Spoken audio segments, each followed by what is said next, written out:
Muraho neza bakundwa nshuti bavandimwe. Ku mazina nitwa Muhire Alex Muyoboke, ndi kumwe na Roza.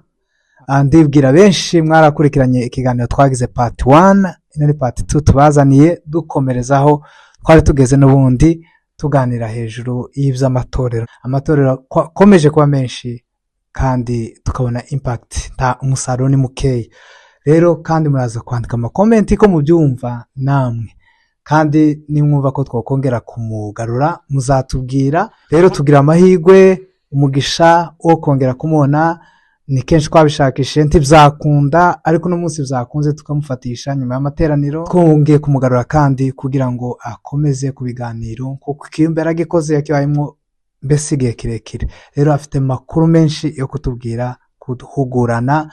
Rero turamwegereje, karibu kaze kuri ino channel. Uno munsi watwemereye kubana natwe kugira ngo tubashe kubaza ibibazo cyane cyane bijanye n'ikiyumbe. Kaze kuri channel, utangira wibwira abantu abadukurikiranye kugira bamenye uwo uriwe.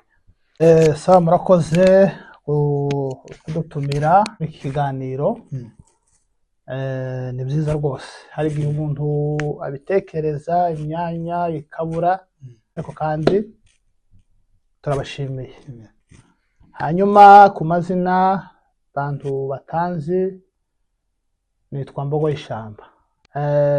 Dukora umurimo w'Imana kuko mubivuze, turavuga ubutumwa, niho dukorera umurimo w'Imana muri Avukamazi Church, muri New Hampshire, niho tubarizwa, niho dukorera umurimo w'Imana. Murakoze. Mbogo y'Ishamba bimenyesha iki ryavuye n'iryo abavyeyi bakwise n'iryo wise, wari kuye iryo zina rya Mbogo y'Ishamba? Izina rya Mbogo y'Ishamba ni agatazirano. Izina data yanyise nitwa Ndabarishe. Niyo mazina papa na mama banyise. Ariko irya Mbogo y'Ishamba no kuvuga ngo niryo ryagagaye, niryo rizwi ahantu hose. No mu bikorwa byose nkora ni Mbogo y'Ishamba, n'izina ry'agatazirano. Murakoze. Nafashe inyana y'ishashi ikigufwa, no kuvuga ngo yaratsikamye, naje ndasikama ikigufwa. Ni inyana y'umugabo w'abatwari, ngo Ndatabaye Bakarimburi, babaga mu Kanogo. No kuvuga ngo twari mu Mibunda, niyo twari turi. Urumva nyine abasore bahaza amata se, ubu ufite imbaraga zose, nta ndwara ntaki, tuba tuzikura amahembe nuko. Ikigufwa barayibaga. Kaze rero kuri channel, wavuze ngo urumvuga butumwa ukorera muri Avukamazi, kandi tukubona nyine ku ma YouTube, ku ma channel, ku ma social media hirya no hino. Ni gukora mbese mu ncamake? Mu ikanisa ndumuvuga butumwa, kaba n'umunyamasengesho. Unshatse navuze ko turi New Hampshire, korera mu ikanisa rya Pastor Clement Kigugu, ngombarizwa aho niyo adresse yanjiri, ushaka nahoza kundebera muri iryo kanisa. Ndabizi uri umunyamasengesho, uzufasha abantu benshi mu buryo bwa gahunda. So ni gute bokubona? Bose ndaza kubaha nimero yanje, uyikenera namwe mwompamagara. Ikibazo cya mbere mbaza kumubaza, itorero ni iki mbere ko tuganira ku matorero? Muri make itorero ni ubumwe. Ni ubumwe. Itorero ryatangiye kwitwa itorero muri Antiokia ya Shamu, niho batangiye kwitwa abakirisitu. Ubwo Pawulo yatotezaga ikanisa, no kuvuga ngo abantu baragumye baratatana, baja za Samariya, baja za Antiokia, abandi basigara Yerusalemu. Harya bageze Antiokia ya Shamu, bakabita ngo ni abakirisitu. No kuvuga ngo itorero Yesu amaze kuvuka no gupfa no kuzuka, nibwo ikanisa ryatangiye. Niki cyabaga mbere yuko itorero? Wenda turabizi haba Gihema. Haba Gihema. tukiraho ko twabonye amatorero yabaye menshi n'abapasiteri bakaba benshi cyane ariko ntitubashe kubona umusaruro nk'uko byari bikwiriye. Urebye ko abapasiteri bangana n'amatorero ariko umusaruro w'abakristo ntugaragare, ni ikihe kibazo kiba gihari? Murakoze. Jaheje uko ntekereza nuko mbyumva nuko mbibona, abenshi nta muhamagaro baba bafite. Usanga kenshi barihamagaye, akihamagara ku nyungu ze bwite hatarimo inyungu z'Imana, kuko n'Imana imutumye. Rero kumutuma nta kimutuma batavugana nayo, akora ibye ku giti cy'ibyo yagambiriye. Niyo mpamvu rero mu gusanga amakanisa y'ubu bagatenga umuntu muri ya kanisa akarivamo bamutenze akaza muri no rindi. Uyu wamwakiriye nawe ntabanze ngo amukurikirane amenye imibereho ya gikristo ye. Donc agafata ko ririya kanisa ryamuteza atari kanisa. Niyo mpamvu akenshi ikanisa ryagiye ritakaza agaciro. Tukiri aho ngaho, none ni gute umenya ko wahamagawe? So niki cyerekana ko umuntu nyine yahamagawe cyangwa se agomba kurifungura irindi torero? Ijambo rya mbere ni imbuto. Ijambo rigira kabiri ni uburere baba barakureze muri rya kanisa. Iyo ufite imbuto z'ubukristo ukagira n'uburere bw'ikanisa aho warerewe, kwanza kwa mbere ukamenya ngo ikanisa niki. Cya kabiri ubupasiteri niki. Icya gatatu ese izi nshingano ngiye gukora ngiye kuzikora nkwije ibisabwa byose bikwiye. Tukiraho Yego. ku mupasiteri ni nk'ibihe bisabwa kugira ngo tumenye ko umupasiteri bikwiriye kwamuba? Ni ibihe bintu bisabwa? Niho nari kubwiye, no kuvuga ko babanza kurebera ku mbuto. Ubundi kera muri Afrika iwacu niko novyita, umuntu yageze aza gusengerwa gusa ku bwarimu bw'ikanisa, bakamusengera ubushemansi akagira imyaka 20 ari ubushemansi.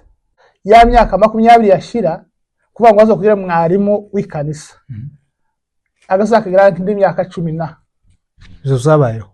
N'ubu birahaba ku makanisa afite doctrine, ku makanisa afite uburere bw'ikanisa. None ukabone ko ari ibyari byiza umuntu ukarashaka kuba wenda mwarimu bakamushira ku bushemase. So nihe bihuri ibyo bintu bibiri? No kuvuga ngo babanza kukurera, bakakurerera hasi, ukabanza ukamenya responsable. Ubushemase ni iki kwanza? Ubushemase bufite amarori 9. Umushemanse afite imirimo 9.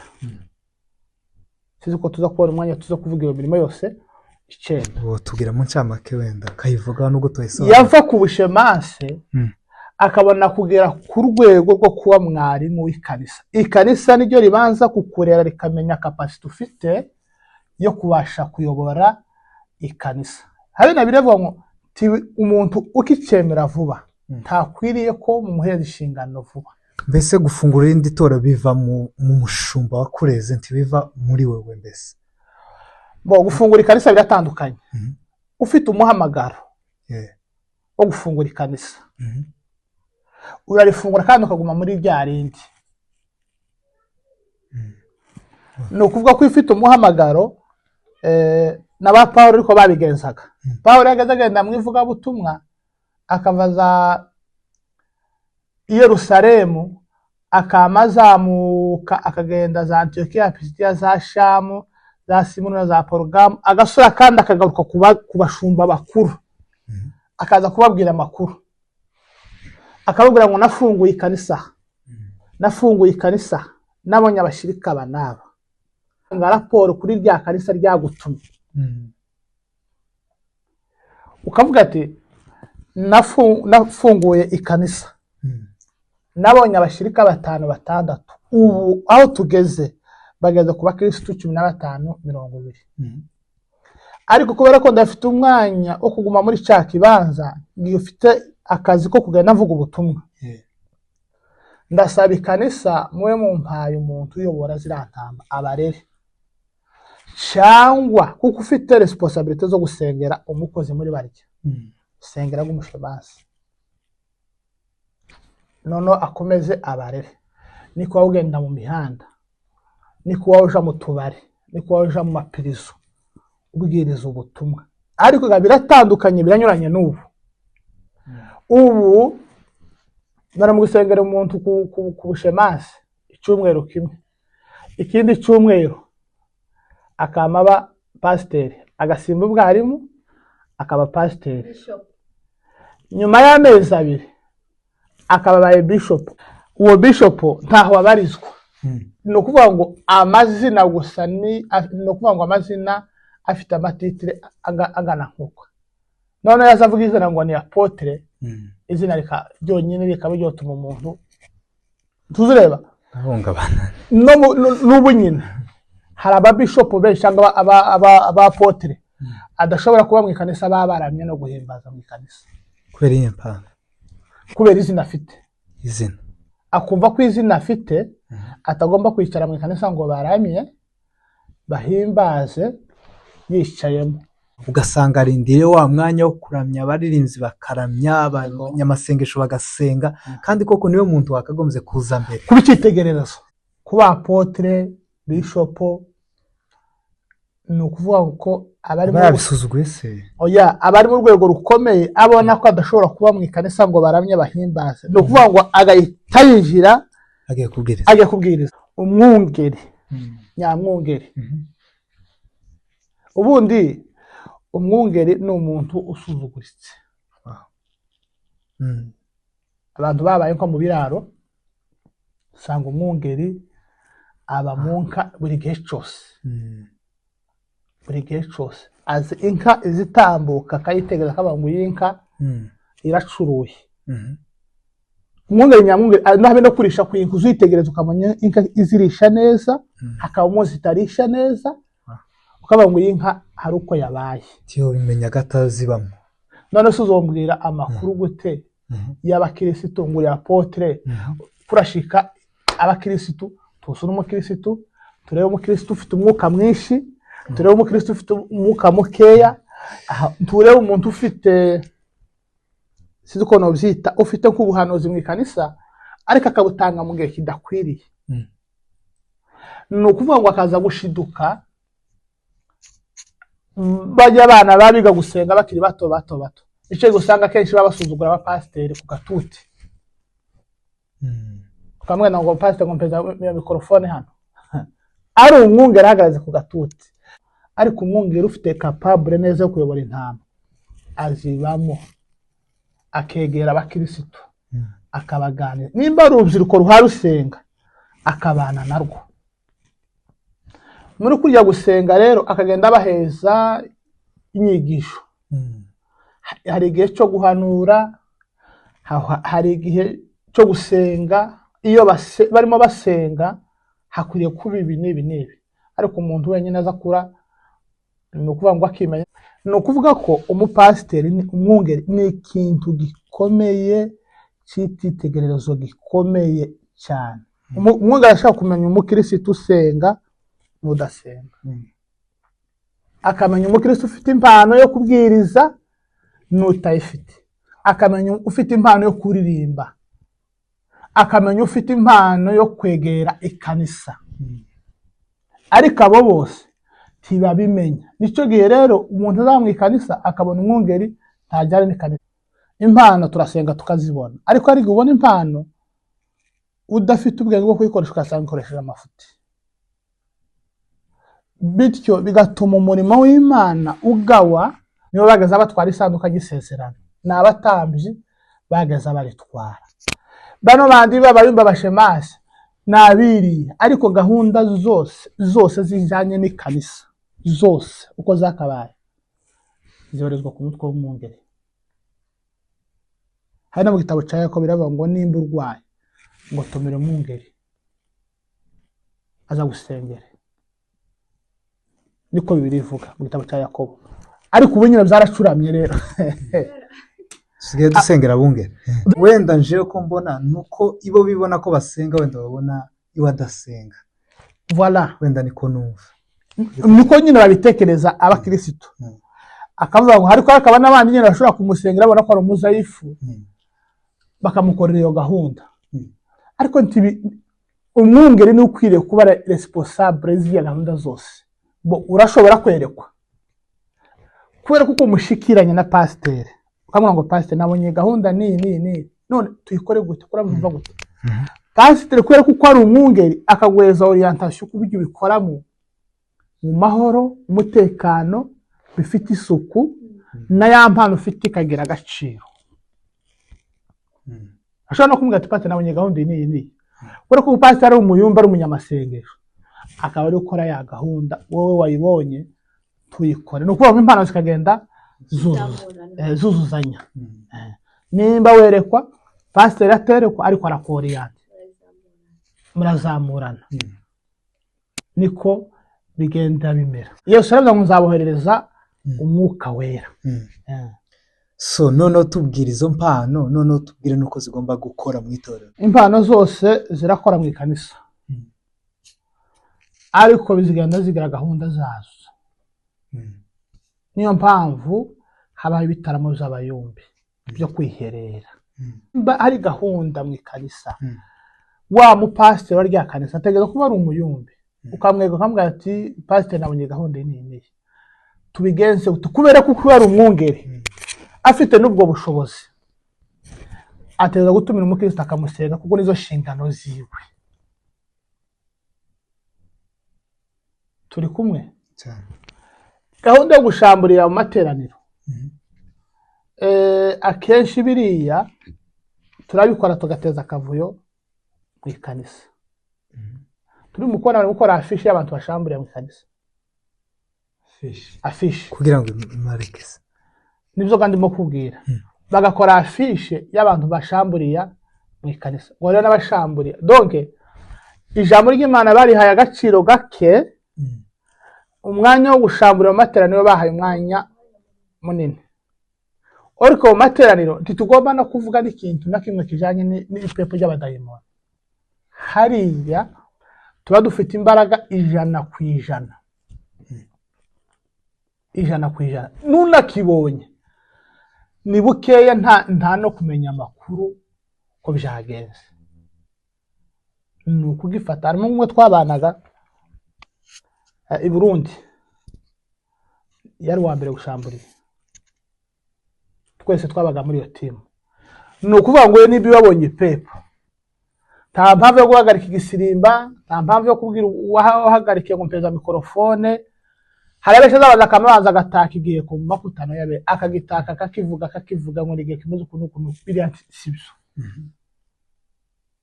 muri gahunda z'ikanisa sibyo akenshi kuriya niko kuzamura puissance za satani ukavuga imbaraga za satani uriyo kuvuga imbaraga z'Imana tukavuga imbaraga za satani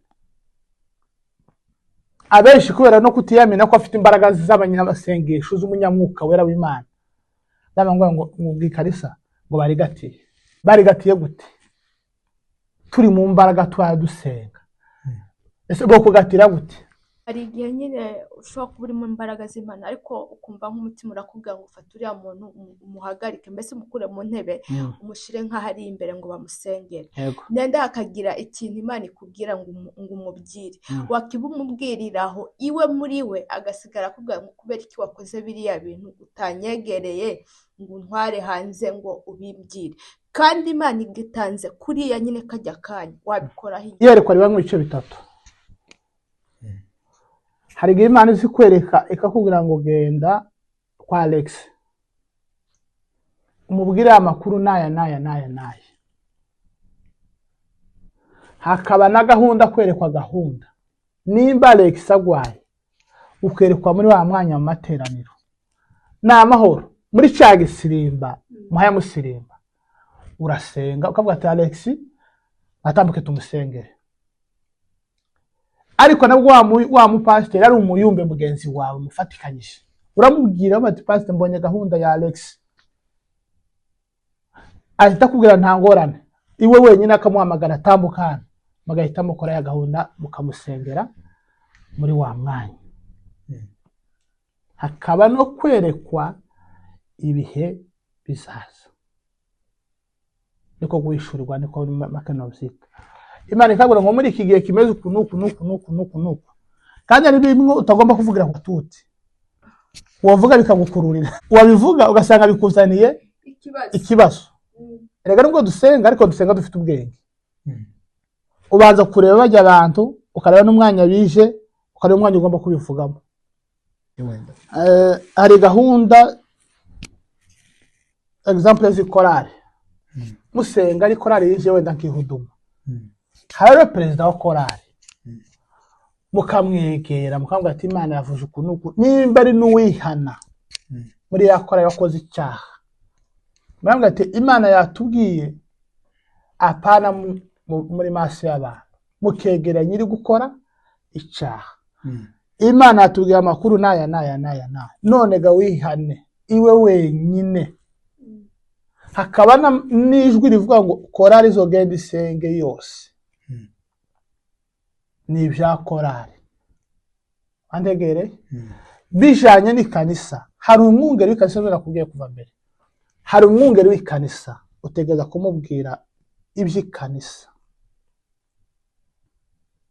Ujya mwungeri agahamagara staff yose y'ikanisa, akabwira ngo Imana yavuze amakuru naya, none mujumva gute ikanisa? Niba ari amasengesho ikanisa risenga, ikayasenga. Hari ikintu wenda nkunze kubona, mbona wenda si cyiza, ugasanga wenda kuko birizivuga ngo iyo muteranye bimera bite, iyo mwahawe ijambo ry'ubwenge, ijambo ryo guhishirirwa, ahawe ubuhanuzi, so n'undi kuvuga kundi, mbese wa mwanya mugabura mute? Wa mwanya umwuka wera, iyo umwuka wera yururutse, ibintu byose bizabyikora. Kandi nawe umuhagarikizi wahagarika ukabona umwuka wera yururutse, urabanza ukiyeka, akabanza agakora ijwi ry'Imana. Biragoye kuba umuyobozi utari mu mwuka wera ukayobora abari mu mwuka wera. Kuba umuyobozi w'ikanisa utari mu mbaraga z'umwuka wera w'Imana, ukayobora abanyamwuka, sherite rya kanisa rizarigira impact ikomeye. Usanga haba amakonsekanse menshi akomeye, ariko umwungeri ategezwa kuba umunyamwuka gusumba abakirisitu ayoboye. Icya kabiri, umwungeri agomba kuba azi ijambo ry'Imana gusumba abakirisitu, kuko ni umwungeri ni icyitegererezo cy'abajya abantu bose.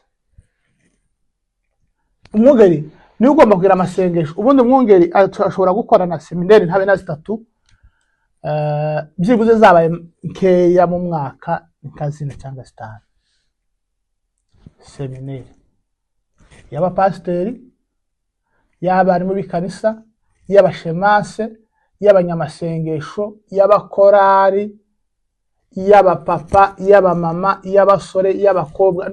Bano barimu yasengeye n'abantu bavuga ubutumwa, bagenda bavuga ubutumwa, niba afatamo akabazamura akabagira abapasiteri. Ariko ubu nyine ni ukuvuga ngo amakanisa yabaye nk'amabotiki, umuntu ni ugucaha mu gitondo gusa, yabyuka gusa yatekereza ikanisa, akamaza muri rya pasiteri arimo, akamateranya abantu bose, akabahuza imitwe, bakarwana, bakagira gute. Rero ko numva bari aba bishop ni ibiraka bagiye bishiraho.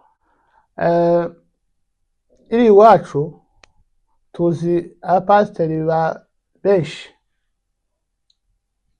umuntu wagaze uzamuka ukumva ni igitangaza, ni umurevera, kabarevera Mudagiri,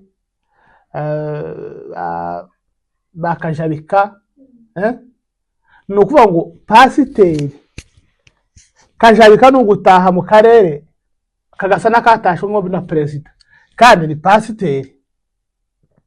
Ariko akama itaba ikintu gikomeye ngo pasiteri kajabika ngo yatashe hano, igitinyiro cyangwa barabarugagaza bandi. Kandi usanga rimwe na rimwe ari abasaza ari abagabo bakuze kabarevera Mudagiri arashaje ariko izina n'ibikorwa ugasanga n'izina riteye nk'ubwo. Akenshi usanga turwana na gatuti tutanafite n'uwo muhamagaro, agakenera iya sikise gusa ya dimashe ko nawe yabwirije, ariko umwungeri niwe utegerezwa gukora ibintu byose kuko ni umwungeri. None se nigutombwira ngo uraviriya uze gutegeka inka zirisha utari mu kiraro, ko umwungeri ni uri mu uramenya icambu kirimo imikora n'ikitari imikora gute udatuye muri zanka. Ngo umwungeri mbere yuko aguha agatuti abanza kukureba, kandi kukureba yakurebeye mu bitaramo. Hari ibitaramo by'abayumbe, hari ibitaramo by'abakorari, hari ibitaramo bino bisanzwe neza abanyamasengesho. Hariyo pasiteri ntagomba kubazibira, ahubwo hariya nyine niho agomba kubatoreza, kubwiriza, guhagarikira, nuko akazagenda areba impano ufite icyo gihe azafata umwanya akaguha ubwiriza mu ikanisa risanzwe kuko aba amaze kumenya kapasite ufite. Umwungeri n'umenya icyabe inka zishokamo, umwungeri n'umenya inka zirishiriza, umwungeri n'umenya inka irwaye n'itarwaye, umwungeri n'uzi umenya inka yinkwakuze. Inkwakuze ni ukuvuga ngo ni inka impa y'amaguru ibangutse cyane. None se pase agomba kubagenza ate muri uwo mwanya rero afite abo bantu bangana bityo? Abo ngabo niye mirimo agomba kubashinga mu buryo wenda batumva ko umurimo wabo ari guhagarara ku gatuti bakabwiriza. Ashobora gushinga departement zitandukanye. Mu itorero haba harimo amapartema atandukanye menshi cyane. Hariho amapartema atandukanye. Hariho partema z'abavuga butumwa. Nimba uroye kubwiriziye mwene data n'abajiriye mwese mujiriye, ariko mwese tujuru muzane raporo kwande kwa pasiteri. Kubwiriza arabaheza bakabwiriza, ariko iyo waje umupasiteri urya usanze muri rya kanisa agutanga raporo muri community. Sinzi kujumva, agutanga raporo muri community nayo ikazamenya uburyo igushakira umwanya igushira, kuko ari kanisa rya community rifite stati na regrema mu gihugu. Ariko ari zino za ministeri uramushira hehe nawe udafite ahuba. Iyo ufite abavuga butumwa bagenda bafungura amakanisa, urya mupasiteri gusanze ni uryo ufata ukamushira muri wa mwanya. Kandi nano n'abakristo baramutse babaye benshi ugomba kugenda mugira amashami, izo bita ngo na amasection. Uyu bakamuheza na section akayiyobora, unakamuheza yakayiyobora, igahita pastorale ya rya kanisa cyangwa se duwe na kaparuwasi. Irya paruwasi rero bajya pasiteri bose bakayibarizwamwo ino annex, ibyo bita annex, uyu akabazwa muri annex muri, ariko umwungeri arumwe. Harya bose barakorana, nimba umwahagarikiye undi arigisha, ariko kenshi revera wa rya kanisa niwe gusa cyo mvugaho ubu byarahindutse sinka kera. Ubu revera niwe ubarizwa n'ubazwa imirimo yose y'ikanisa, ariko mbere uko byagendaga revera w'ikanisa tiyageze amanuka ngo aje hasi, hageze aba pasiteri ureba ijya section. Munsi ya pasiteri hakaba mwarimu, munsi ya mwarimu hakaba bashemasi, ariko ubunya bashemasi nta mirimo. Abari muri kanisa nta mirimo, pasiteri nta mirimo, usanga ari bishop wenyine ukora serivisi zose kanisa. Ariko ubundi kera kose mwarimu n'abagazi umenya abashitsi batashye ku ikanisa. Mwarimu niwe wagaze utanga raporo zose kwa pasiteri, apana kwa revera. Revera afite paruwasi ayoboye. Paruwasi rero ugasanga ifite amanekse nk'atanu, atandatu, arindwi, ikaba paruwasi yayindi igahagararirwa na revera.